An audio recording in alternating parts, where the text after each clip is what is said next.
اچھا وہ بہن نے جو فرمایا، جی ہاں، وہ غصے کا، دیکھیں غصے کو ہم نے پہلے بھی ڈسکس تھوڑا سا کیا تھا کہ اس کو لازم قابو میں کرنا پڑے گا، ورنہ روزے کی نورانیت اور برکت یقیناً چھنے گی، کیونکہ جب آدمی غصے میں ہوتا ہے تو نازیبہ کلمات بھی نکلتے ہیں. پھر ہم جیسے اب ماسیاں ہیں، ان کے ہاتھ میں پڑ گئی ماسیاں تو روزے کی حالت میں تو گئی کام سے، تو پھر ان کو ڈانٹیں گی ڈپٹیں گی، ان بیچاروں کی دل آزاری کا مرتکب ہوں گی، پھر شوہر سے بھی لڑائی جھگڑا ہو جائے گا، اور اس طریقے سے بہت ساری خرابیاں پیدا ہوں گی. اس لیے ان بہن کو چاہیے کہ کنٹرول کریں.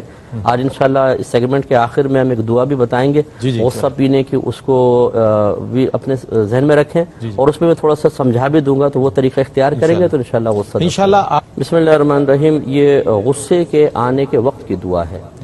نبی کریم صلی اللہ علیہ وسلم نے ایک شخص کو بہت ہی غصے کی حالت میں دیکھا، فرمایا کہ اگر میں اس کو چند کلمات بتا دوں تو یہ اس کا غصہ کم ہو جائے گا. اور پھر سرکار نے تعلیم فرمائی اعوذ باللہ من الشیطان الرجیم، تعوذ جس کو ہم کہتے ہیں. تو یہ اگر پڑھ دیا جائے حالت غصہ میں تو اس سے غصہ کم ہوتا ہے. لیکن یہ صرف دعا پڑھنے پر ہی انسان اکتفا نہ کرے، بلکہ یہ اصل میں جب کوئی ناپسندیدہ شے ہمیں نظر آتی ہے تو قلب میں ایک نفرت کے جذبات پیدا ہوتے ہیں. اگر انسان اس کو دبا لے اور کسی طریقے سے اظہار نہ ہونے دے تو اس کو غصہ پینا کہتے ہیں. لیکن بعض اوقات وہ اتنی شدت کے ساتھ وہ جذبات بیدار ہوتے ہیں کہ اس کا اثر ہمارے جسمانی اعضاء پہ پڑتا ہے. تو ہم کسی کو گھور کر دیکھتے ہیں، کبھی برا بھلا کہہ دیتے ہیں، زیادہ غصے میں تو مارتے ہیں، لات مار دیتے ہیں اس طریقے سے. تو جب یہ اس غصے کے اثرات دوسرے پر مرتب ہو کر اس کے لیے جسمانی یا روحانی تکلیف کا سبب بنے تو پھر گناہ بھی مرتب ہوگا. تو رمضان میں خاص طور پر چونکہ ویسے آدمی بھوکا پیاسا ہوتا ہے تو نفس اس کو پسند نہیں کر رہا ہوتا اور یہ بے چین ہو رہا ہوتا ہے بہت زیادہ، اور ہم اس کو سمجھ رہے ہوتے ہیں یہ میری کیفیت ہے.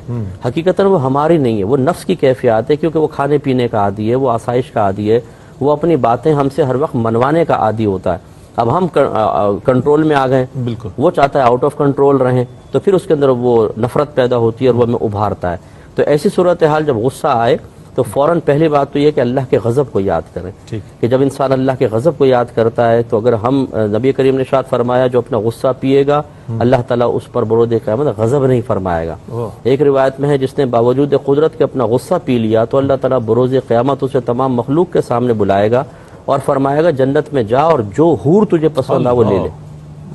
تو اس لیے اب یہ بہنوں کے لیے تو شاید اتنا کارگر نہیں گزرے گا یہ چیز، مردوں کے لیے کافی اٹریکٹیو ہے یہ. غصہ بھی مردوں میں ہی زیادہ پایا جاتا ہے. نہیں، عورتیں بھی بڑی خطرناک ہیں، اور زیادہ خطرناک ہے میں یہ کہتا ہوں، کیونکہ مرد کو غصہ آئے تو وہ باقاعدہ مفتی صاحب ایک پروگرام کریں گے. بالکل کریں گے. اور بہنوں کی جو ہے نا، وہ جو بہنوں کو کہا جاتا ہے نا حدیث میں ناقصات العقل، یہ ایسا نہیں ہے کہ ان کے دماغ کمزور ہیں.